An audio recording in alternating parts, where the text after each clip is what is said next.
अस्सलाम वालेकुम बच्चों, I am once again back with a new episode of physics.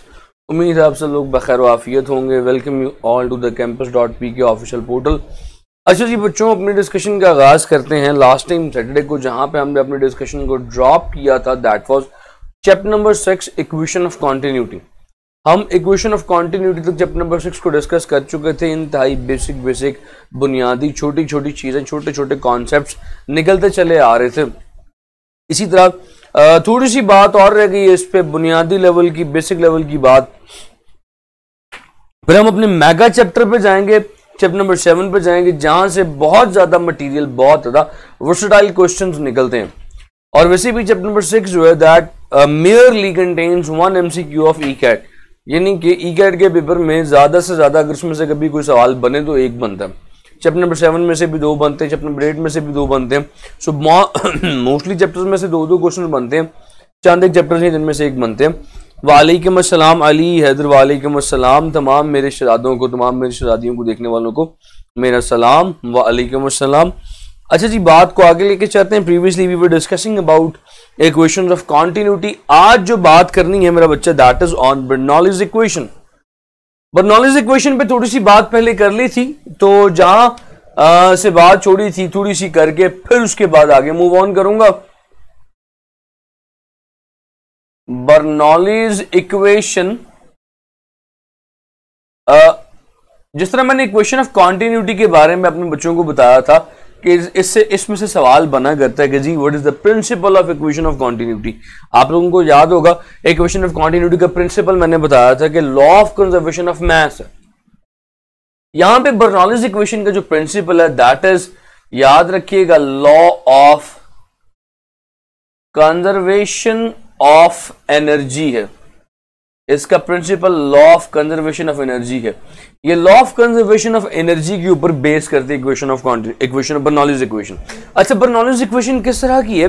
Bernoulli's equation is similar to the energy conservation in linear motion. आपने free fall पढ़ा होगा ना, याद है आपको? आपने वहां पे पढ़ा था कि यार एक ब्लॉक है, एक हाइट पे मौजूद है, वहां से फॉल करेगा तो नीचे फॉल करते करते डिफरेंट पॉइंट्स पे उसकी एनर्जीज कौन कौन सी हैं। हमने हर पॉइंट पे एनर्जी की वैल्यू को कैलकुलेट किया था। सर आप छोटी उम्र के लग रहे हैं, शुक्र है जी, अल्हम्दुलिल्लाह, अल्लाह का शुक्र है। तो हमने यहाँ पे डिफरेंट चेंजेस ऑफ एनर्जीज पढ़े थे। वो डिफरेंट चेंजेस ऑफ एनर्जी थे एक सॉलिड ब्लॉक के लिए। अब एक फ्लूइड के केस में क्या होगा, हम लोगों ने वो बर्नौलीज इक्वेशन में पढ़ना। जरा तवज्जो के साथ सुन लीजिएगा, छोटी सी बात है। सपोज कर लें कि आपके पास फिर से एक non uniform cross sectional area का पाइप है। यानी non uniform cross sectional area बोले तो एक ऐसा पाइप है जो कि एक तरफ से खुला है, एक तरफ से मोटा है और एक तरफ से पतला, थिन है। अब इस केस में जी अब्दुल मोमिन, वालेकुम अस्सलाम फरवा टू ऑल। ठीक है जी फरवा। अच्छा जी, अब यहां पे this side has a cross sectional area let's say A1, और जब फ्लूइड यहां पे एंटर होता है तो एंटर होने के बाद फासला डेल्टा x1 तय करता है इन डेल्टा t टाइम। इसी तरह सारे का सारा फ्लूइड यहां से ट्रेवल होता हुआ जब बाहर निकलता है तो बाहर निकलने के टाइम पे जो फासला तय करता है दैट इज डेल्टा x2। कितनी देर में तय करता है? डेल्टा t टाइम में तय करता है। इस साइड का एरिया A2 है। अब मान लीजिए कि ये साइड जमीन से कितनी हाइट पे है? For example this side is at height H1 और इसी तरह ये साइड जमीन से H2 हाइट पे। अब देखिए कि जब इसमें से वाटर फ्लो करेगा तो वाटर के ऊपर 3 चीजें एक्ट कर रही हैं। वाटर के लिए 3 चीजें, वो 3 चीजें क्या है? सबसे पहली चीज, इस वाटर का प्रेशर फ्लो कर रहा है, इसका प्रेशर होगा। फिर क्योंकि फ्लो की वजह से इसकी काइनेटिक एनर्जी भी है। मैं कहता हूं मिसाल के तौर पे कितना पानी इसमें से फ्लो कर रहा है? 1 लीटर पानी फ्लो कर रहा है या 2 लीटर पानी फ्लो कर रहा है। तो भाई कौन सी काइनेटिक एनर्जी? वो उस खास एक यूनिट वॉल्यूम की kinetic energy per unit volume. और तीसरी चीज पोटेंशियल एनर्जी, यहां पे है, यहां पे कम है। तो तीसरी चीज potential energy per unit volume. इन तीनों चीजों का सम कांस्टेंट होता है। ये बर्नौलीज इक्वेशन है, याद रख लीजिएगा। ये बर्नौलीज इक्वेशन की स्टेटमेंट है। बर्नौलीज इक्वेशन की स्टेटमेंट क्या है बच्चों? Bernoulli's equation states that for a liquid flowing in a non-uniform cross-sectional area pipe, its pressure Kinetic energy per unit volume, potential energy per unit volume is constant. Sum of pressure, kinetic energy per unit volume and potential energy per unit volume is constant. ठीक है जी. अच्छा, अगर मैं थोड़ा सा expand करने की कोशिश करूं तो भाई kinetic energy per unit volume क्या होती है? देखो, kinetic energy per unit volume. What is kinetic energy? Kinetic energy can be written as, how it can be written as 1/2 mv². इसको वॉल्यूम पे डिवाइड कर रहे हैं. ये v छोटा नहीं है, कैपिटल v है. ये जो वेलोसिटी का v है वो स्मॉल v है, वॉल्यूम का v कैपिटल है, तो नीचे वॉल्यूम लिखे. आय हाय हाय हाय हाय. अब जरा गौर करें तो आपको ये m/v लिखा नजर आ रहा होगा. What this m/v is? This m/v is density. तो भाई ये डेंसिटी है, तो kinetic energy per unit volume क्या बन जाएगी? Kinetic energy per unit volume होती है 1/2 m/v इज रो v². इसी तरह जो potential energy per unit volume है Pe over capital V. Potential energy is mgh over capital V. Mass over capital V is density. भाईजान ये बन जाएगी रो gh. सो आपके पास नई फॉर्म इस बर्नौलीज इक्वेशन की क्या होगी, जरा गौर से देख लीजिएगा. नई शक्ल बर्नौलीज इक्वेशन की होगी pressure plus 1/2 rho v² plus rho gh is equals to a constant for a fluid flowing in a pipe of non-uniform cross sectional area. इस इक्वेशन को जरा हाईलाइट कर लें क्योंकि ये काम की इक्वेशन है. अच्छा जी, अब आ गई बड़ी मजे की बात, बहुत मजे की बात आ गई. अब सवाल पे जरा गौर कीजिएगा. सर आप पंजाबी हैं ना? जी मैं पंजाबी हूँ ऑब्वियसली, और मैं क्या लगता हूँ आपको? I am Punjabi, we live in Punjab and we are Punjabi, we speak Punjabi. And first of all, above all, we all are Pakistani. वो सारे पंजाबी, सिंधी, बलूची, पठान मिलके बनाते हैं पाकिस्तान. ठीक है जी. अच्छा जी, है तो ठीक हो गया. आगे चलते हैं. So, ये इक्वेशन बड़ी इंपॉर्टेंट थी. इस इक्वेशन से रिलेटेड मेरी जान एक सवाल. जाम खान वालेकुम अस्सलाम. जाम खान तुम लेट हो. जाम खान तुम किधर होते हो? तुम हमेशा 10 मिनट बाद आते हो. तुम्हारे मैंने अब कान खींचने. अच्छे भले काम करते करते तुम खराब होते जा रहे हो हैं भी जाम खान. अच्छा, सो एक सवाल आ गया जी. सवाल जरा देखिएगा, सवाल बड़ा मजे का है. Dimensions of half rho v² is, option A ले लीजिए जाउल पर मीटर क्यूब, ऑप्शन बी ले लीजिए न्यूटन पर मीटर स्क्वायर, ऑप्शन सी ले लीजिए पास्कल, ऑप्शन डी ले लीजिए ऑल. क्या ख्याल है? जरा सवाल का जवाब दीजिए. और शराई की जी बिल्कुल बिल्कुल ले ली शराई की. ऑब्वियसली मैंने जो अभी इनाम नहीं थे वो सूबों के हिसाब से लिए थे. सूबों में ऑब्वियसली बहुत सारे कल्चर हैं. पंजाब में बहुत सारे कल्चर हैं, सिंध में इटसेल्फ बहुत ज़्यादा कल्चर्स हैं, और सरहद में यानी KPK में बहुत सारे कल्चर्स हैं. तो सबको मिला तो पाकिस्तान बनता है. मैंने सिर्फ सूबों की बात की थी कि पंजाबी, सिंधी, बलूची और पठान, यानी चारों सूबों के हवाले से. वैसे तो हर सूबे में बहुत ज़्यादा कल्चर मौजूद है. खाली मोहम्मद आपके पूरा नाम के? वालेकुम अस्सलाम मेरी जान. Mohammad, what is your name? What is your full name? Haider, ये ले यार चाय आ गई. हाँ जी, इस सवाल का जरा जवाब दें. सवाल है जी व्हाट हैदर. यार ऐसे ही जाम खान को रोग लग गया. Dimensions of 1/2 rho v² is joules per metre cube. Jam Khan मेरा पुत्र मेरे सवाल का जवाब दे. Haider, Armaghan, Jam Khan, Wahab, Abu Bakar, Farwa, option D all. Right, हमने ने जवाब दिया ऑल. बाकी बच्चे भी जरा जवाब दीजिए. वहाब, दी, शाबाश. एक दो बच्चे और जवाब दे दें. शाबाश. अब मैंने कहा ना एक दो बच्चे और जवाब देते. अब सारी सो गए. अली ने भी डी दे दिया. ओके, और एंजॉय सर जी है, ठीक है. बाकी बच्चे ओके. ऐदर ने भी डी जवाब दे दिया. इसको देखते हैं कि what is in this question solution. अगर आप इसका देखें, मैं बड़ी अहम बात करने वाला हूं आपके साथ.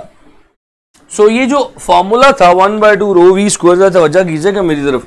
1/2 रो v², इसे हमने क्या कहा था, यह kinetic energy per unit volume. So if it is energy per unit volume तो भाई इसके एक यूनिट तो जाउल्स पर मीटर क्यूब होंगे। अब जाउल्स पर मीटर क्यूब को अगर मैं सॉल्व करना शुरू करूं, जाउल्स पर मीटर क्यूब, यार देखो जाउल्स क्या होता है, joules is force multiply by distance, newton multiply by metre, तो ये हो जाएगा भाई newton metre over metre cube. शाबाश, इन बच्चों ने डी जवाब दिए, तो ये बनता है न्यूटन पर मीटर स्क्वायर। सो भाई न्यूटन पर मीटर स्क्वायर का एक और नाम भी है, it is also called as Pascal, इसे पास्कल भी कहते हैं। So how many we have got, we have got 3 units. The one is joule per meter square. Okay, then we know newtons per meter square, newtons per meter, joule per meter cube, newtons per meter square and pascals, right? So we have got 3 units of 1/2 rho v square. इसी तरह मेरी जान इस रो जी H की भी 3 units हैं, रो जी H की भी 3 डायमेंशन हैं, इसकी भी 3 डायमेंशन कौन सी होंगी, joules per metre cube, Newton's पर मीटर स्क्वायर और पास्कल्स, राइट। ठीक है जी, क्या ख्याल है अहमद, बात समझ में आई, जरा बताओ क्या ख्याल है भाई।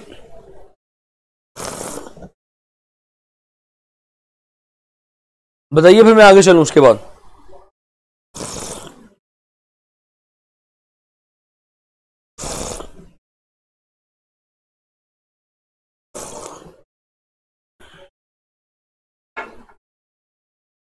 So let's move on, एक कदम आगे चलते हैं, इस बर्नौलीज इक्वेशन की एप्लीकेशंस पे मूव ऑन करते हैं।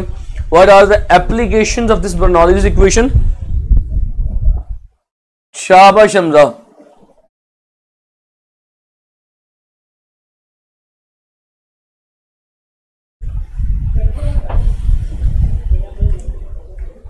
एप्लीकेशंस क्या है जी, इनके एप्लीकेशंस पे चंद एक सवाल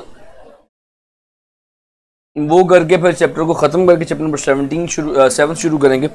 एप्लीकेशन बर्नौलीज इक्वेशन की बहुत सारी हैं, हम उन स्पेसिफिक एप्लीकेशंस का नाम पढ़ेंगे। मुल्तान से वाह मोहम्मद वेलकम, अल्लाह पाक आपको कामयाब करे, आपने सफ़र का आगाज़ किया हमारे साथ, अल्लाह करे कि हम लोग कैंपस वाले और बाकी आपके सारे दोस्त आपके लिए मुफीद साबित हों, आपकी कामयाबी में आपके हम सफ़र साबित हों। तो वेलकम जी, ढेर सारी खुशी के साथ, ढेर सारी कामयाबियों की दुआओं के साथ और बेस्ट विशेस के साथ आपका वेलकम मेरी जान मोहम्मद। ठीक है जी, तो एप्लीकेशंस कौन कौन सी जरा गौर से देखिएगा। The first application is Torricelli's theorem. Torricelli's theorem क्या बोलता है, आपने बचपन में टॉरिसेलिस थ्योरम करके देखा हुआ, पढ़ा नहीं, वो करके देखा हुआ। कैसे, जब आप छोटे होते, खास तौर पे मेरी वो बेटियां जो कि अम्मा के साथ किचन में हाथ बढ़ाती हैं, आप सब ने अम्मा के साथ कभी ना कभी कूलर से बोतलें भरवाई होंगी। सो सपोज कर लें ये छोटा सा कूलर है, इसके साइड पे यहाँ पे एक छोटा सा होल है, वो टूटी जहां पे लगी होती है और यहां से फ्लूइड बाहर गिर रहा है। This is the level of fluid, ये फ्लूइड का लेवल है जो आहिस्ता आहिस्ता निकलने की वजह से, लीक होने की वजह से नीचे आ रहा है। अब आप जज़ाकल्लाह जी, जज़ाकल्लाह मोहम्मद। अच्छा, मैं कहने लगा था कि यहाँ पे होना क्या है, ये जो फ्लूइड बाहर आ रहा है, मेरी वो बेटियां जिन्होंने अम्मा के साथ किचन में काम करवाया हुआ, तुम्हें पता होगा कि जब जहां पे नलका लगा, जहां पे टैप लगा होता है कूलर का, अगर उससे पानी ज्यादा बुलंदी पे हो, ज्यादा हाइट पे हो, तो बोतल फटाफट भरी जाती है, यहां से निकलने वाले पानी की वेलोसिटी ज्यादा होती है, हाई होती है। अगर भाई पानी हो ही यहाँ पे, तो उस कूलर से बोतलें भरना बड़ा मुश्किल है। आप ऐसे लिटा के कूलर को उंडेल के उसमें से बोतलें एवन ग्लास भरते हैं। तो टॉरिसेलिस थ्योरम की इक्वेशन क्या है, टॉरिसेलिस थ्योरम कहता क्या है, Torricelli's theorem says that speed of efflux, efflux बोले तो यहां से निकलने वाला पानी, speed of efflux is directly proportional to the change in height and difference of height h1 minus h2, इस हाइट के डिफरेंस के इक्वल है। मैं लिखता हूं, अभी समझ में आ जाएगा। v is equal to under root 2gh1 minus h2। अब इसमें काम की बात क्या है, इसमें काम की बात है, काम की बात किधर गई तुम, काम की बात है यार, अक्सर पूछा जाता है dimensions of dimensions of under root GH, इसकी डायमेंशंस क्या है? तो भाई आपको पता होना चाहिए ये GH आप मुख्तलिफ जगह पे पढ़ रहे हैं। एक GH तो ये स्पीड ऑफ फ्लक्स के लिए पढ़ लिया और एक GH ऑर्बिटल वेलोसिटी के लिए पढ़ लिया। दोनों में इनकी डायमेंशन निकलती है LT-1 क्योंकि ये वेलोसिटी का फॉर्मूला बनता है। तो ये बच्चे अक्सर गलत कर जाते हैं। गलत नहीं करना, ध्यान से देखने के बाद में कहते हैं अच्छा ये तो स्पीड ऑफ फ्लक्स था, हमें पता ही नहीं चला, हमने गलत कर दिया। अच्छा ये फॉर्मूला तो ऐसा ऑर्बिटल वेलोसिटी का फॉर्मूला भी है, ओहो वेलोसिटी का तो हमने गलत कर दिया। ठीक है, ऐसी गलती आप लोगों ने नहीं करनी। तो पहली एप्लीकेशन हो गई, let's move towards next application. अगली एप्लीकेशन है यार the second application is relation. है कौन से? Relation between pressure and velocity. Pressure और वेलोसिटी में क्या रिलेशन है? अच्छा ये जो भी रिलेशन है, इस रिलेशन को हमने मेजर किया था एक ऐसे पाइप की मदद से। जरा पाइप देखिएगा, ऐसा पाइप जो साइडों से चौड़ा है, सेंटर में थिन हो जाता है और फिर उसके बाद फिर जो नेक्स्ट टू रिलेटिव साइड्स है वहां से फिर थिक हो जाता है। अच्छा जी ऐसे पाइप को कहते क्या है? ऐसे पाइप को कहते हैं, this pipe is called as venturi meter. अच्छा इस वेंचुरी मीटर में होता क्या है? जो सेंट्रल वेंचुरी मीटर सही नहीं लिखा गया,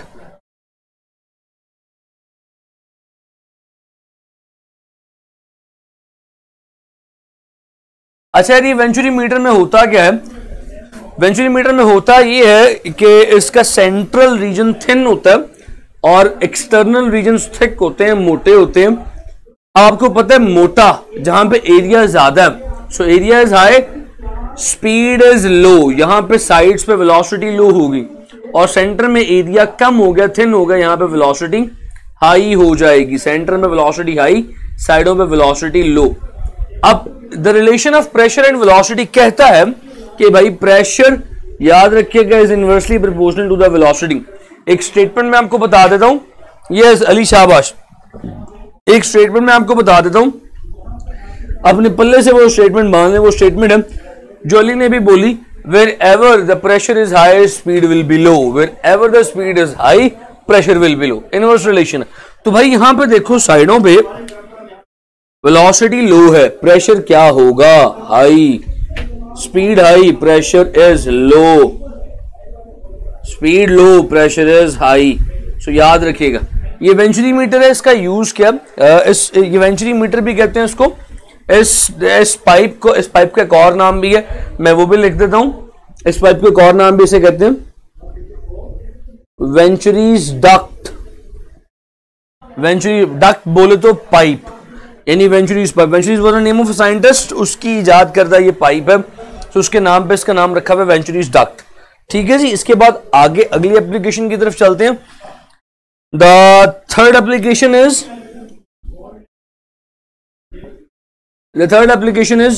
वेंचुरीज रिलेशन।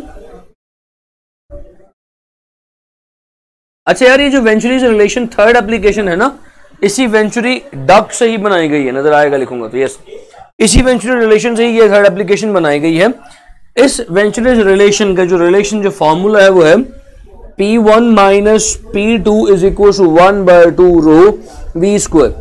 अब ये सारे के सारे फॉर्मूलाज ऑब्वियसली मैं आपको डराइव नहीं करवाऊंगा because these relations are already have been driven in book. आपको सिर्फ रिलेशंस का पता होना चाहिए, रिलेशंस दिखते कैसे हैं जी। आगे लिखूंगा तो थोड़ा सा नजर आएगा जी। P1 माइनस P2 को यूं भी लिखा जाता है delta P is equal to 1/2 rho V2 square. अब आपको पता होना चाहिए वेंचुरी रिलेशन की एक और नोटेशन, एक और तरह से लिखने का प्रोसीजर ये भी है। अब आपके जहन में दोनों होने चाहिए कि भाई ऑप्शन में अगर ये वाली शक्ल आ जाए तो पता हो कि भाई ये भी वेंचुरीज रिलेशन ही है। ठीक है, अब वेंचुरी रिलेशन किस लिए इस्तेमाल होता है? Venturi's relation is used to find speed of fluid. बड़ा मजे का सवाल है। किसी भी तंग एरिया में से, किसी एरिया में से जो फ्लूइड है उसकी वेलोसिटी, उसकी स्पीड को फाइंड करने के लिए वेंचुरीज रिलेशन इस्तेमाल किया जाता है। और जिस डिवाइस की मदद से स्पीड फाइंड की जाती है उस डिवाइस का नाम यही वेंचुरीज मीटर है। वेंचुरीज मीटर में वेंचुरीज रिलेशन की मदद से किसी भी फ्लूइड के, किसी भी बहने वाली चीज की वेलोसिटी या स्पीड मेजर की जाती है। किस फॉर्मूले की मदद से? Delta P is equal to 1/2 rho V square. और उसमें जो पाइप इस्तेमाल होता है उस पाइप का नाम वेंचुरीज डक्ट। ठीक है, हाँ, अच्छा, बड़ा अच्छा सवाल है, मैं समझाता हूं। उज़ैर, ये जो आपने बात की है ना, ये एक कॉमन मिस्टेक है। समझाता हूं। अब मैं बाकी सारे काम छोड़ के उज़ैर के पॉइंट को क्लियर करूंगा। उज़ैर, जब मैं भी एफएससी में था ना, मेरा भी यही सवाल था कि यार देख, एरिया के तो इनवर्सली प्रोपोर्शनल है, जहां पे एरिया ज्यादा होना चाहिए वहां पे प्रेशर कम होना चाहिए, लेकिन इस डायग्राम में तो कहानी कुछ और है। मैं अब अपने इस बच्चे का सवाल क्लियर कर लूं, क्योंकि ये मेरा एक सवाल था जो मेरा किसी ने भी क्लियर नहीं किया, वक्त के साथ क्लियर हुआ। लेकिन I will try to clear your question right here right now. अब जरा गौर से देखना उज़ैर, मैं इसी वेंचुरीज डक्ट को दोबारा ड्रॉ करूंगा। आपकी तवज्जो का मरकज में होना चाहिए, मुझे जरा गौर से सुनना। देख यार उज़ैर, अब जरा बाकी बच्चे 2 मिनट के लिए सवाल रोक दीजिएगा, सिर्फ इसके सवाल को गौर से सुनिएगा। ये वेंचुरीज डक्ट मैंने ड्रॉ की, ऑब्वियसली जिसका सेंट्रल क्रॉस सेक्शनल एरिया कम है। जुमले पे गौर करना मेरे, मैंने कहा सेंट्रल क्रॉस सेक्शनल एरिया यानी सेंटर की थिकनेस कम है। अच्छा, अब आप इसके ड्रॉ तो जरा, अब आप इसके बाद जरा प्रेशर को डिफाइन करें वंस अगेन। आपने कहा प्रेशर क्या है? Pressure is equals to force over area. बात दुरुस्त है, प्रेशर का एरिया के साथ इनवर्स रिलेशन है। ठीक है, अब ये जो रिलेशन आपने अपने दिमाग में बिठाया हुआ है ना उज़ैर, अब गौर से सुनना। इस रिलेशन को जरा दिमाग में अपनी एक साइड पे रखो और मेरी बात सुनना जरा गौर से। हम फ्लूइड में प्रेशर किसे कहते हैं? देखो, जब फ्लूइड इस पाइप में से गुजरेगा, इस पाइप की वॉल्स पे एक फोर्स लगाएगा, ऐसे ही ना, इन वॉल्स पे एक फोर्स लगा रहा है। ऑब्वियसली साइड्स पे था तो इन वॉल्स पे फोर्स लगा रहा है, जब सेंटर में आया तो इधर फोर्स लगा रहा है, और जब फिर साइड्स पे चला गया तो फिर साइड्स पे फोर्स लगा रहा है, like this, something like this. इसी तरह नीचे लगा रहा है, लाइक दिस। अच्छा, ये तो प्रेशर, हमें बात समझ में आती है। अब गौर से बात सुनना। हम कहते हैं कि जब ये साइड्स पे था, area is inversely proportional to velocity. Sides पे एरिया ज्यादा है, वेलोसिटी कम है, तो क्या मैं अभी ये बात डायरेक्टली लिख सकता हूं? आपको समझ में आएगी? देखिएगा जरा। Here velocity is low, here velocity is high. यहां पे वेलोसिटी लो है, प्रेशर ने फ्लूइड ने मोटे एरिया में से आहिस्ता से गुजरने, तो भाई यहां पे फ्लूइड के पास ज्यादा टाइम है टू एक्सर्ट प्रेशर, क्योंकि यहां से फ्लूइड ने बहुत स्लोली गुजरना है। फ्लूइड के पास इनफ टाइम है कि वो साइड्स पे प्रेशर एक्सर्ट कर सके, लेकिन जैसे ही फ्लूइड सेंट्रल रीजन में आएगा, यहां पे वेलोसिटी हाई है, यहां पे फ्लूइड की सारी तवज्जो आगे की तरफ बह के निकलने के लिए, सारे का सारा फ्लूइड आगे की तरफ फ्लो करेगा। हो सकता है उस फ्लूइड का आगे की तरफ प्रेशर ज्यादा हो, ऊपर वॉल्स पे उस फ्लूइड की तवज्जो ही नहीं जाएगी, क्योंकि उसकी वेलोसिटी आगे की तरफ है, तो वॉल्स पे, साइडों पे वो प्रेशर लगा ही नहीं पाएगा। सारे का सारा प्रेशर उसका फॉरवर्ड डायरेक्शन में आगे की तरफ होगा। उज़ैर बताओ, बात समझ में आई? यहां पे हम प्रेशर किसको ले रहे हैं, किस प्रेशर की बात कर रहे हैं? उज़ैर बताएगा तो फिर मैं उसके बाद आगे चलूंगा।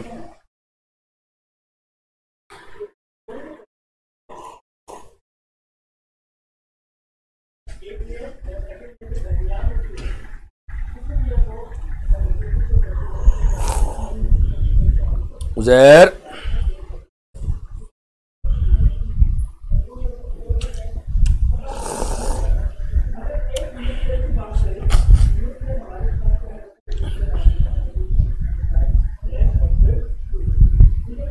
हेलो उज़ैर,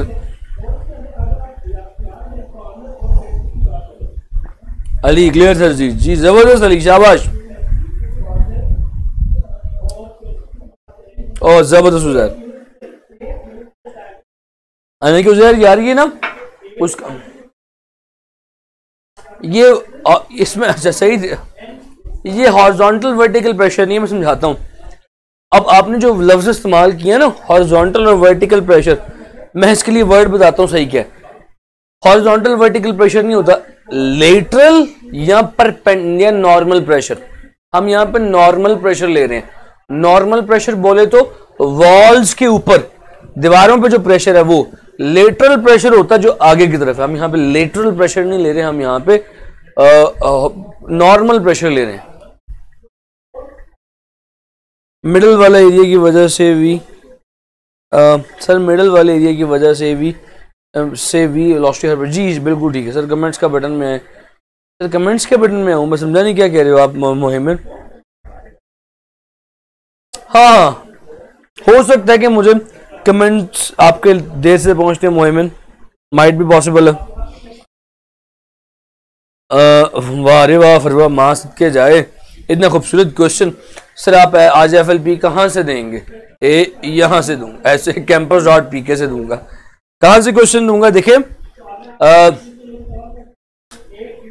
एंट्री के लिए एक बात मैं आपके सब बच्चों को क्लियर कर दूं, एंट्री में जो हेल्पिंग बुक है वो आपकी बुक है। इसका कतई मतलब ये नहीं है कि तमाम सवाल आपकी बुक के आएंगे। इसका मतलब ये है कि जो टॉपिक्स आपकी बुक में है उन्हीं टॉपिक से related second year, first year या A लेवल्स के क्वेश्चंस पूछे जा सकते हैं। यानी आपको टॉपिक्स बताए गए और सवाल मुकम्मल तौर पे अननोन है। ठीक है यार, सिलेबस मैंने बताया था आप लोगों को, मैंने नहीं बताया था मगर मैंने अनाउंसमेंट करवाई थी। आपका जो कोर्स है that is chapter number 2 and chapter number 3, chapter number 3 and chapter number 4 sorry. आपका जो कोर्स है आज के FLP का वो चैप्टर नंबर 3 और 4 है। पहले 2 का कर लिया था, तीसरा चौथे का आज करना है। अगले FLP में 5वें छठे का कर लेंगे। ठीक है। और यार campus.pk में पॉलिसी ये चेंज हुई थी कि जब हफ्ते में एक FLP होगा तो क्लास टेस्ट नहीं होगा, मगर मुझे ऐसा लग रहा है कि क्लास टेस्ट की जरूरत है।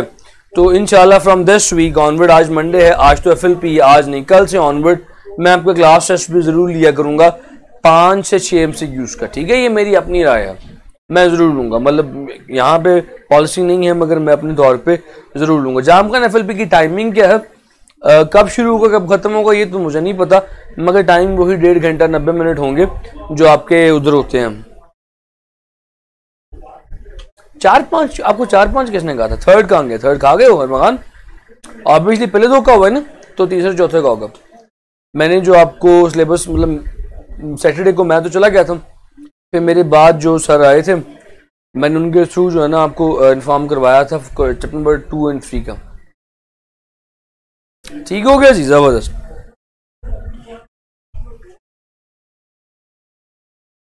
सो वी हैव डन दिस। तीन एप्लीकेशंस हो गई, एक आखिरी एप्लीकेशन और कर लेते हैं।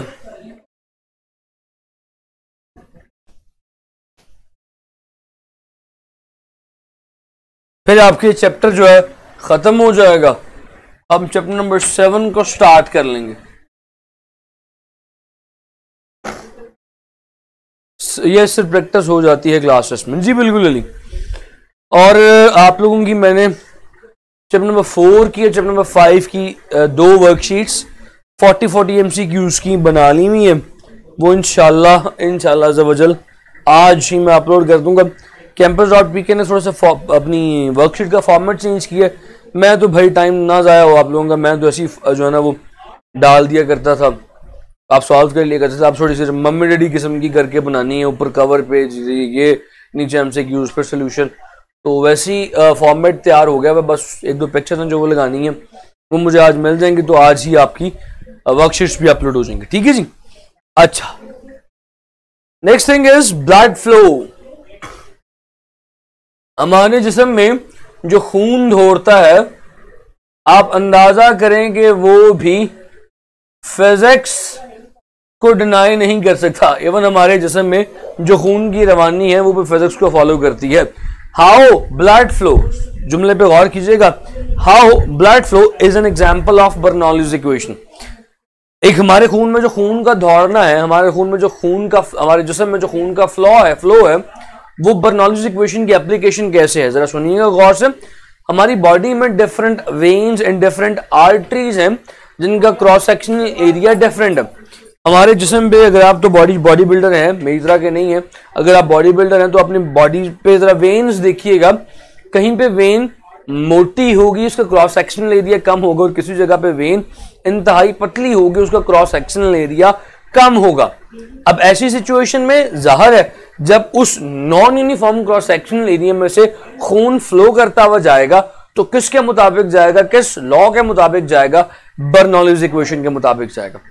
अब यहां पे दो चीजें जरा गौर करने वाली हैं जो पहली दो लाइनों में लिखी हुई है, हमारे लिए एमसीक्यूज का डाटा फराहम करती हैं। First thing is you know the comparison between blood and water. आपको खून और पानी के दरमियान थोड़ा सा कंपैरिजन करना है। डेंसिटी के लिए और विस्कोसिटी के लिए दो चीजें आपको पता होनी चाहिए। Viscosity is eta. पहली बात जो चैप्टर के टॉपिक के पहली दो लाइनों में लिखी हुई है वो ये है, the density of blood is same as that of water, यानी कि खून की और पानी की डेंसिटी ऑलमोस्ट सेम है। अच्छा जी, ये तो डेंसिटी सेम होगी दोनों में। फिर कहता है कि ब्लड में क्योंकि 50% रेड ब्लड सेल्स होते हैं तो हमारे लिए ये भी एमसीक्यू हो गया, ब्लड ऑलमोस्ट 50% आरबीसी हेमोग्लोबिन, हमारे रेड ब्लड सेल्स जो हैं वो उनकी मिकदार ज्यादा होती है खून में। रेड ब्लड सेल्स थिक होते हैं, 50% रेड ब्लड सेल होते हैं, थिक होते हैं, गाढ़े होते हैं। तो रेड ब्लड सेल्स की ज्यादती की वजह से, रेड ब्लड सेल्स की 50% कंजम्पशन, 50% अबंडेंस की वजह से viscosity of blood is greater. Blood की विस्कोसिटी पानी से 4 to 5 टाइम्स ज्यादा होती है। तो आपको पता होना चाहिए कि भाई पानी की विस्कोसिटी क्या है। पानी की विस्कोसिटी होती है 1.79 into 10⁻⁻⁴ पास्कल सेकेंड्स। पास ये मैंने आपको बताया था कि ये भी विस्कोसिटी की यूनिट्स हैं, न्यूटन पर मीटर स्क्वायर सेकंड, जिसे पास्कल सेकंड भी बोला जाता है। तो भाई ये दो बातें आपने जहन में रखनी है। पहली बात क्या जहन में रखनी है, ब्लड की और वाटर की विस्कोसिटी सेम है और डेंसिटी सेम है। दूसरी बात क्या जहन में रखनी है कि blood is 4 to 5 times viscous और थिकर देन वाटर। अब दो चीजें पूछी जाती हैं। दो चीजें कैसे पूछी जाती हैं? पहले तो चीज ऐसे पूछी जाती है कि भाई what is the density of blood. Density of blood क्या? पूरी किताब में डेंसिटी ऑफ ब्लड की वैल्यू नहीं लिखी हुई, बस इतना बताया हुआ कि ब्लड और वाटर की डेंसिटी सेम है। तो फिर अब आप कैसे करोगे? आपको पता है वाटर की डेंसिटी क्या होती है? जो वाटर की डेंसिटी है वही ब्लड की है। वाटर की डेंसिटी होती है 1000 किलोग्राम्स पर मीटर क्यूब। तो यही ब्लड की डेंसिटी है, ठीक है। अच्छा, फिर मैंने आपको बता दी कि वाटर की विस्कोसिटी 1.79 into 10⁻⁻⁴ है। तो अब आप यहां से ब्लड की विस्कोसिटी निकाल लें। ये ब्लड की विस्कोसिटी की वैल्यू निकलती है तकरीबन 5 टाइम्स लें तो viscosity of blood almost 5 times than water is 8.9 into 10⁻⁻⁴ pascal seconds. जरा लिख लें, दोनों चीजें अपने पास लिख लें, फिर मैं उसके बाद आगे तशरीफ ले जाऊंगा, ठीक है। उसके बाद फिर मैं आगे चलूंगा। उम्मीद है आप लोगों ने लिख ली। आज आप लोगों ने पता नहीं भंग का नाश्ता किया हुआ है, कोई कमेंट नहीं कर रहा, पता नहीं सो गए हैं।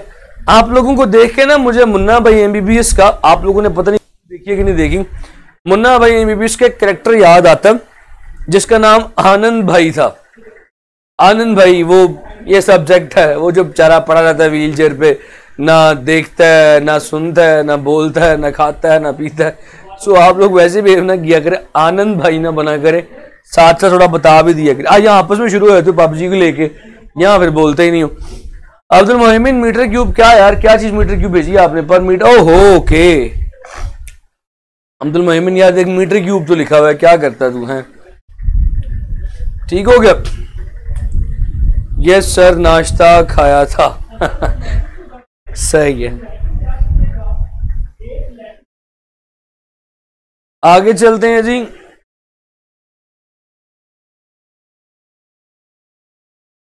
ब्लड फ्लो में ही एक दो चीजें आगे, और अब एक कहानी छोटी सी सुन लें, फिर मैं आगे मूव ऑन करूंगा। यस सर, लिख लिया, जबरदस्त हो गया यार। मैंने कमेंट के बटन तक स्क्रॉल किया हुआ, बिल्कुल कमेंट्स के बटन तक स्क्रॉल किया हुआ। हाँ जी, कमेंट्स के बटन तक स्क्रॉल किया हुआ मैंने। मुझे मतलब जो वेरी रीसेंट कमेंट्स हैं मुझे वो भी नजर आ रहे हैं। एक मिनट में स्टिल सली कर लेता हूँ। यस सर, ये बताएं कि आपकी बात पल्लू से कैसे बांधें। सही, yes sir clear, yes sir clear, move on. Okay जी, वाह, मूव ऑन, हमें सिग्नल मिल गया। अच्छा यार, ब्लड फ्लो में अब आपने छोटी सी कहानी सुननी है बस। How doctors measure blood flow, blood pressure, blood flow या ब्लड प्रेशर डॉक्टर्स कैसे मेजर करते हैं। अब तवज्जो है आपकी मेरी तरफ, अब आपने जरा गौर से सुनना है।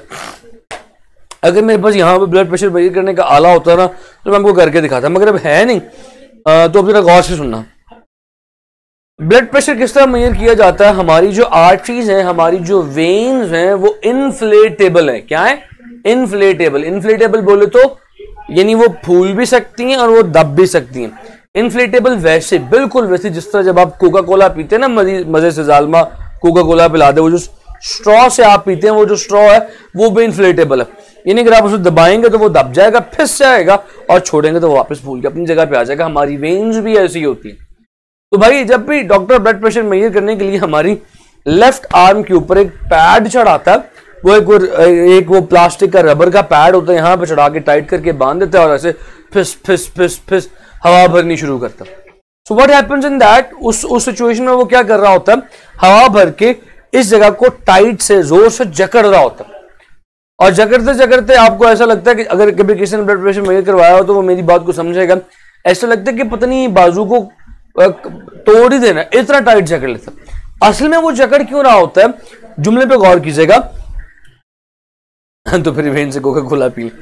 वो जकड़ क्यों रहा होता है, वो जकड़ इसलिए रहा होता है क्योंकि वो चाहता है कि तमाम के तमाम वेन्स आपस में कोलैप्स कर जाए। अब एक लम्हे के लिए इमेजिन करें कि आप बड़े मजे से कोक पी रहे हैं और आपने कोक पीते पीते स्ट्रॉ को दबा लिया। जब आप स्ट्रॉ को मुकम्मल तौर पे जोर से दबा लेंगे तो क्या कोक उस स्ट्रॉ में से फ्लो करके आपके मुंह तक आएगी? नहीं, ऑब्वियसली नहीं। इसी तरह जब आपके हाथ, आपके बाजू में मौजूद तमाम वेन्स को जकड़ लिया जाता है, क्या उनमें से कोई ब्लड फ्लो होगा? नहीं। आपके हाथ में उस छोटे से लम्हे के लिए, एक लम्हे के लिए, दो लम्हे के लिए ब्लड फ्लो को रोक दिया जाता है। फिर डॉक्टर क्या करता है, वो ऐसी हल्की सी टूटी घुमा के प्रेशर को रिलीज करता है, प्रेशर को रिलीज करता है। अब बिल्कुल वैसे ही कि आपने अपने दोस्त को बोतल दी, उसने बोतल पीनी शुरू की और आपने नीचे से स्ट्रॉ को पकड़ के दबा के बंद कर दिया। अब आप बोतल को उसके मुंह तक नहीं जाने दे रहे। वो कहता है अल्लाह का वास्ता एक सिप और दे दे, एक घूंट और पीने दे। फिर आप हल्का हल्का ऐसे स्ट्रॉ को छोड़ रहे। जब आप हल्का हल्का स्ट्रॉ को छोड़ेंगे और वो ऊपर से खींची चला जा रहा है तो कैसी आवाज प्रोड्यूस होगी, कैसी साउंड प्रोड्यूस होगी? उस वक्त स्ट्रॉ में से ऐसी साउंड प्रोड्यूस होगी। That sound is called as gargle sound. इसी तरह जब उसने सारी की सारी वेन्स को जकड़ा होता है, हल्का सा प्रेशर रिलीज करना शुरू करता है, हल्की हल्की वेन्स खुलनी शुरू करती हैं, जैसे वो आपका स्ट्रॉ हल्का हल्का खुलना शुरू होता है। जो जैसी स्ट्रॉ में से आवाज आती है वैसी आवाज आपकी वेन्स में से आती है। उन्होंने स्टेथोस्कोप कानों में लगा के आपके यहां पर रखा होता है मेजर करने के लिए। वो जहां पे पहली आवाज आती है, पहली गार्गल साउंड आती है, उस प्रेशर को, उस लेवल ऑफ प्रेशर को सिस्टोलिक कहते हैं। यानी that is systolic level of pressure. Systolic, systolic pressure, pressure बोले तो 120 Tor.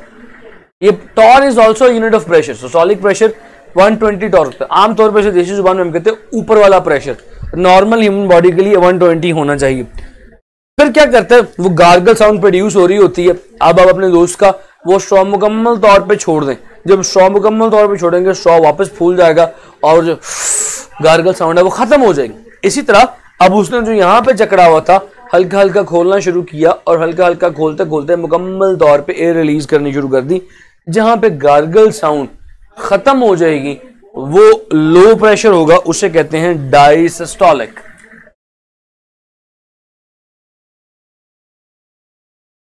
Diastolic pressure, and diastolic pressure is normally 80 torr. Normal human beings के लिए वो 80 टॉर होता है। तो अगर आपने कभी ब्लड प्रेशर मेजर करवाया तो आपको तो खुद पता होगा। अगर आपने कभी ब्लड प्रेशर खुद मेजर नहीं करवाया तो आपके घर में अगर किसी ने करवाया तो उनको पता होगा कि सिस्टोलिक ऊपर वाला 120 होता है, नीचे वाला 180 होता, नीचे वाला 80 होता है। अब जिन लोगों का ब्लड प्रेशर लो होता है उनका ऊपर वाला यानी सिस्टोलिक की वैल्यू गिर के 80 पे आ जाती है और डायसिस्टोलिक की वैल्यू 60 पे आ जाती है। ये बहुत लो ब्लड प्रेशर है।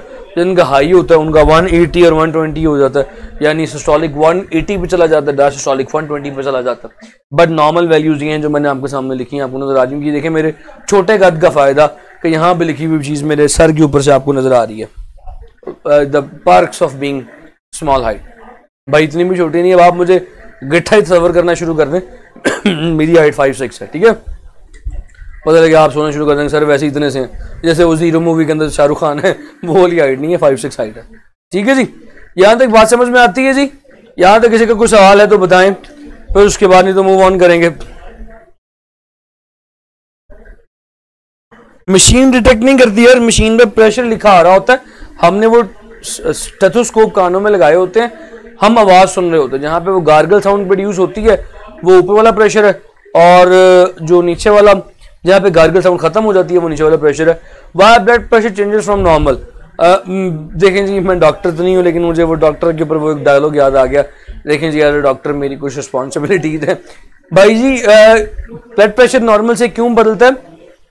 इसलिए बदलता है क्योंकि आपके ब्लड के अंदर कुछ ऐसे कंपोनेंट्स डिजॉल्व हो जाते हैं जो ब्लड प्रेशर की वैल्यू को चेंज कर देता है। मिसाल के तौर पर सोडियम है, सोडियम ब्लड प्रेशर की वैल्यू को बढ़ा देता है, पोटेशियम बढ़ा देता है, या टेंशन हार्ट बीट तेज, हार्ट की बीट तेज करना वो ब्लड प्रेशर को बढ़ा देती है। सो टेंशन, एंग्जाइटी, फूड, ये तमाम चीजें ब्लड प्रेशर बढ़ा देती हैं। सर जी कैमरा आपको बहुत बड़ा कर देता है। नहीं यार कैमरा कहाँ बड़ा करता है? अली सर जी 5'6" छोटी तो नहीं है भाई, छोटी ही है। यहाँ पे देखो कुमैल साहब आपको जो केमिस्ट्री पढ़ाते हैं मैं उनके यहाँ तक आता हूँ, यहाँ तक अंदाजा करें कितना डिफरेंस है। अच्छा जी ठीक हो गया। यहाँ तक किसी का कोई सवाल है तो बताएं। मेरे पास 2 सवालात हैं, 2 सवालात के बाद चैप्टर नंबर 7 को शुरू करेंगे। Bundle of thanks. Mohammad thanks नहीं बोलना, 3 लोगों की और मदद करनी है यार थैंक्स की कोई जरूरत नहीं यार, क्या हो गया, कैसी बातें कर रहे हो? आपने सवाल नहीं पूछना तो और उसमें ऐसी क्या बात। देखें जी सवाल से मुझे कभी भी चिढ़ नहीं हुई, सवाल मुझे कभी भी बुरा नहीं लगे, मगर सवाल हमेशा टेक्निकल होने चाहिए। आप जरूर सवाल पूछें, आप सवाल उस लेवल के पूछें। मैं सब बच्चों से मुखातिब हूँ, आप सवाल उस लेवल के पूछें जिस लेवल पे आप पढ़ रहे हैं। आप सेकेंड ईयर कर चुके हैं, now you are in second year, you are preparing for entry test. अब एक बच्चे ने मुझे याद पड़ता कुछ दिन पहले मुझसे एक सवाल पूछा, मुझे नाम नहीं याद वो किसने सवाल पूछा, वो मैं कुछ उस तरह की बात कर रहा था 1/2 × 4 और मैंने बगैर बताए डायरेक्टली 2 लिख दिया। अब वो बच्चा मुझसे पूछता था जी 2 कैसे आया ये बताएं। पहले तो मैंने 2 मिनट के लिए सोचा मैंने किया क्या, मतलब ये लेवल, ये सवालों के ये लेवल जो है ना मैं अपने बच्चों से एक्सपेक्ट नहीं करता। तो आप अपने लेवल के सवाल किए करें जी। कुछ कमेंट्स हैं मैं जरा वो देख लूं। सर जी दिल छोटा ना करें जी, दिल छोटा नहीं है, दिल छोटा बीमारी होती है, तो दिल छोटा नहीं है, मेरा दिल पूरा ही है। मोमिन सर बीट्स की साउंड को कहते हैं, सर बीट्स की साउंड को कहते हैं। मैम का सवाल नहीं समझा मोमिन। सर एज ज़्यादा से ब्लड प्रेशर भी इंक्रीज हो जाता है जी? बिल्कुल हो जाता है जी, बिल्कुल हो जाता है। हर हाल में अल्लाह का शुक्र करना चाहिए, हाइट हमारा इख्तियार में नहीं। हाँ बिल्कुल ऑब्वियसली यार, मैं तो मजाक किया भाई।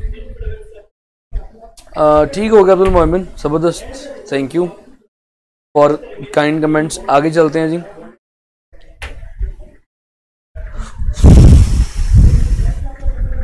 सो आई हैव फ्यू क्वेश्चंस, 2 सवाल है, 2 सवाल कर दूं फिर उसके बाद आगे चलेंगे, चैप्टर को खत्म कर देंगे।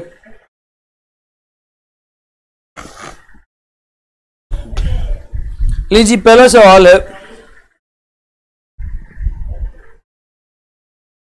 what will happen to the balls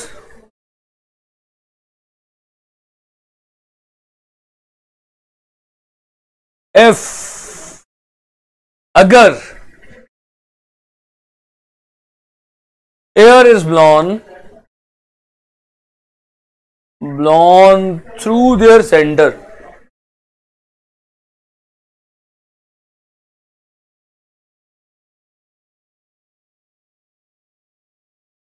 balls कैसे हैं जनाब, जरा देखिएगा। एक बॉल ये है, दूसरा बॉल ये है, फिक्स सपोर्ट से लटके हुए हैं, इनके दरमियान से हवा ब्लो करवाई तो क्या होगा? दे विल कम क्लोज, एक दूसरे के करीब आ जाएंगे। बी गो अवे, दूर चले जाएंगे। C remain there. D none. जवाब दें, मुझे जवाब चाहिए। ओके आप देखते हैं, भी टाइम हमारे पास है, अगर टाइम खत्म होगा तो कल कर लेंगे। साथ yes sir, Hamza yes sir. हाँ भाई जरा इसका जवाब दो। सवाल नजर आ रहा है स्क्रीन पे, मैं जरा देख लूं। हाँ जी बिल्कुल आ रहा है। What will happen to the ball if air is blown through the center? ये बॉल करीब आ जाएंगे, दूर दूर चले जाएंगे, अपनी जगह पे रहेंगे। D none. हमजा ने जवाब दिया सी। हमजा ने कहा रिमेन सेम, हैदर ने कहा कम क्लोज, वहाब ने कहा रिमेन सेम, वजाहत ने कहा गो अवे, उस्मान ने कहा गो अवे, अली ने कहा रिमेन सेम, उस्मान ने कहा रिमेन सेम, और सईद ने कहा नन, जाम खान ने कहा गो अवे, मोहम्मद ने कहा रिमेन सेम। अच्छा मैं उजैर ने कहा नोश। देखें आप में से मोस्टली अच्छा ठीक है, हिजबुल्लाह भी आ गया। हिजबुल्लाह शुक्र है तुम भी आए हो आज। हिजबुल्लाह ने कहा ए मींस कम क्लोज। मायदा ने कहा रिमेन सेम। अमानत ने कहा कम क्लोज। हूं साल लो मैंने भी बोलन दे हूं। साद ने कहा कम क्लोज। अच्छा जरा सुन ले असल कहानी क्या है। हम में से बहुत सारे बच्चों ने इसका जो जवाब दिया ना वो बगैर सोचे समझे दिए। हालांकि ये वाला सवाल बिल्कुल डिपेंड करता है किस पे? It depends on pressure is inversely proportional to the area पे, inversely proportional to the velocity पे। Pressure is inversely proportional to the velocity, और दूसरा ये जवाब डिपेंड करता है area is inversely proportional to velocity पे। इन दो चीजों में से इसका जवाब निकलना था। कैसे जरा देखिएगा। होना क्या था, अब बकर जरा सुनो, ये दो बॉल्स लटक रहे हैं, आपने इनके दरमियान में से हवा गुजारनी शुरू की। सपोज करो कि भाई इनके दरमियान से जब हवा गुजरनी शुरू होगी तो इन दोनों के दरमियान हवा बढ़ गई, एयर की वेलोसिटी बढ़ गई। जब एयर की वेलोसिटी बढ़ी तो बीच में प्रेशर कम हो गया, साइड्स पे प्रेशर ज्यादा है। और हमेशा याद रखो चीजें हाई प्रेशर से लो प्रेशर की तरफ मूव करती हैं, तो दे विल कम क्लोज। इसमें कॉमन मिस्टेक जो बच्चा कहता है बीच में से हवा जा रही है ना तो ये बॉल भाई दूर चले जाएंगे, ऐसा नहीं होगा। कॉमन मिस्टेक है, बीच में से हवा जा रही है, बीच में यहां पे बीच में वेलोसिटी ज्यादा, प्रेशर कम, साइड्स पे प्रेशर ज्यादा, and all the balls will move towards low pressure like this. ठीक है, बात समझ में आती है बच्चों? सो ये कॉमन मिस्टेक है जो हर बच्चा करता है। Correct option is they will move towards each other, they will come close together. ठीक है,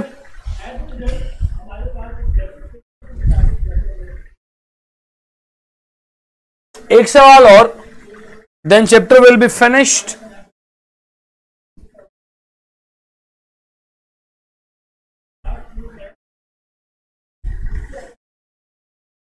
पॉइंट समझ में आ गया? जबरदस्त बच्चों, पॉइंट समझ में आया ना?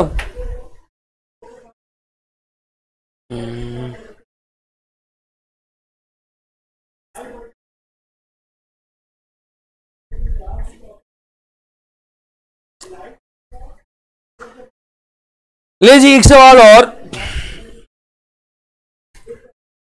आखिरी सवाल। Speed of a flux is 100 meters per second and area of cross section is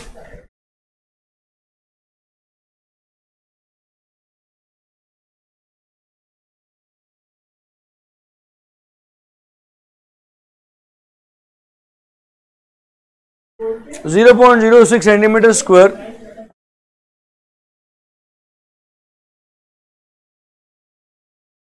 Volume of water flowing out.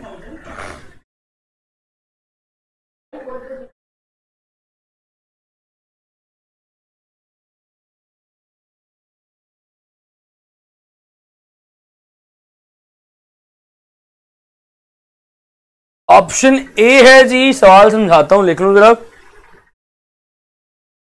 610⁻⁴ metre cube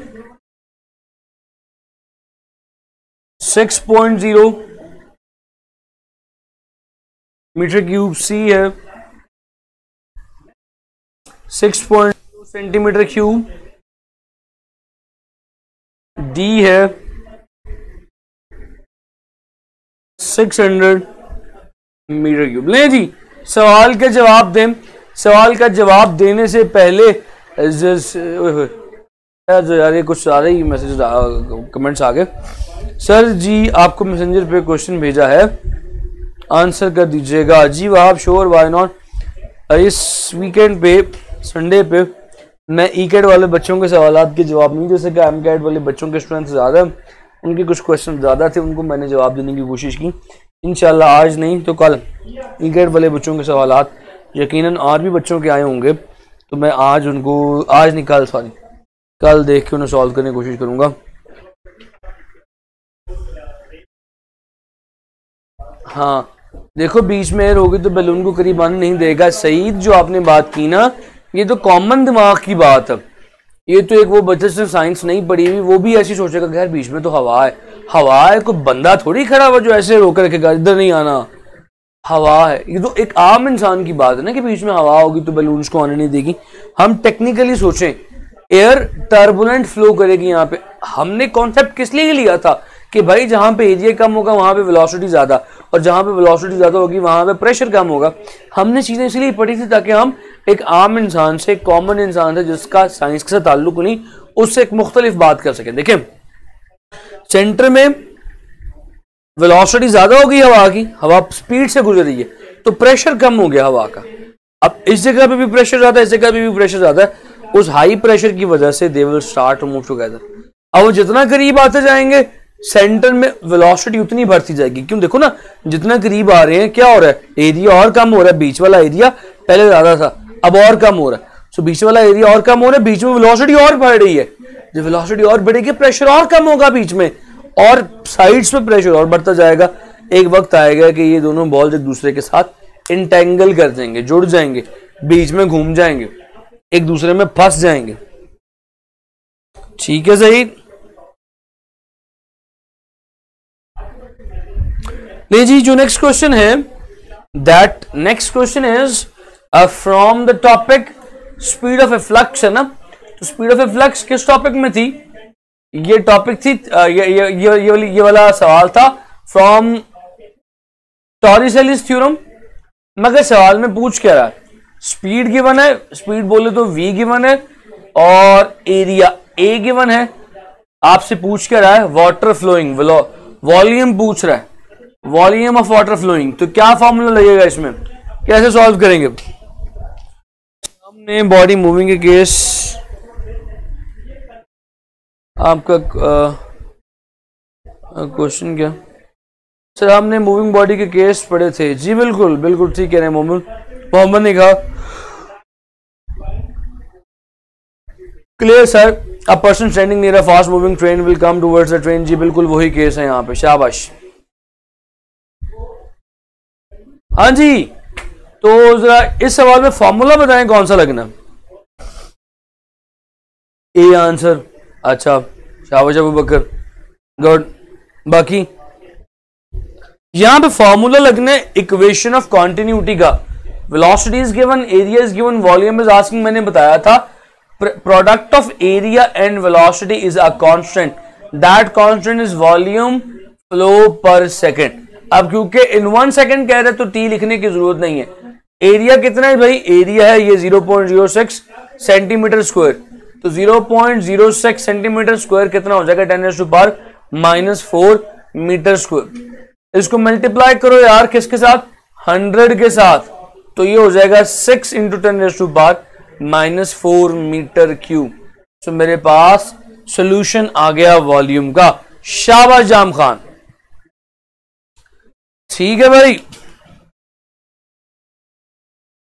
anything else up till here? So we have got no time left. Inshallah, chapter number 7 will be started tomorrow. कल chapter number 7 पे बात discuss करेंगे, बात शुरू करेंगे। उम्मीद है कि बात आपको समझ में आ गई होगी यहाँ तक। ठीक है जी बच्चों, अपना ख्याल रखिएगा, बहुत ज़्यादा ख्याल रखिएगा, प्रैक्टिस कीजिएगा and best of luck for today's test. Allah पाक आप सब लोगों को कामयाब करे, कामयाबी आपका मुकद्दर बना दे। मगर याद रखिएगा, कामयाबियां मुकद्दर बनाने के लिए उतनी ही ज्यादा मेहनत रिक्वायर्ड है। हाथ पे हाथ रख के बैठने से कामयाबी नहीं मिलती। ठीक है जी, वो मेरी अम्मी एक बात कहा करती होती हैं कि जो सोता है वो खोता है। कौन से वाला खोता? खोते वाला खोता और खो देने वाला खोता, दोनों। स्टे ब्लेस्ड फी ईमान अल्लाह। ठीक है जी मोहम्मद, अपना ख्याल रखिएगा। अल्लाह हाफिज। माइक उतार दें।